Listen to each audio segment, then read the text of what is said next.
నాగలాపురం మండలం కడివేడు గ్రామ పరిధిలో అక్రమంగా గ్రావెల్ తరలించడానికి టిప్పర్లు రావడంతో ఆ టిప్పర్లను జడేరి సర్పంచ్ బాబు ఆధ్వర్యంలో అడ్డుకొని నిరసన వ్యక్తం చేశారు. రోడ్లో పోవడానికి చాలా ఇబ్బంది ఉంది. మళ్ళా క్వారీ స్టార్ట్ అయినట్టుంది. మాకైతే తెలియదు, క్వారీ పోయేదానికైతే లేదు, ఆస్కారం లేదు సార్. దీన్ని ఎవరు దయచేసి ఈ క్వారీ లైసెన్స్ తీసుకున్న వాళ్ళు కూడా దీన్ని రిటర్న్ తీసుకోవాల్సింది కోరుచున్నాం.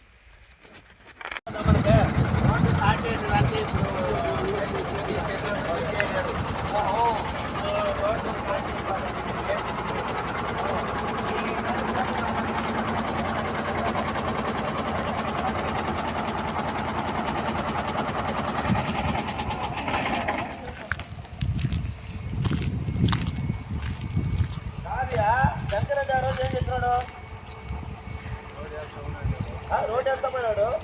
రోడ్ వేసి మొట్టలో కలిపేసి కథలు తగ్గుతుంటే ఏంటంటే కనీసం ఒక ఆఫీస్కి ఒక 10 నిమిషాలకు పోయేదానికి లేదమ్మా. ప్రాణాలు గుప్పిట్లో పెట్టుకునే పరిస్థితి ఉన్నది. అలా వీళ్ళు స్టార్ట్ చేస్తున్నారు.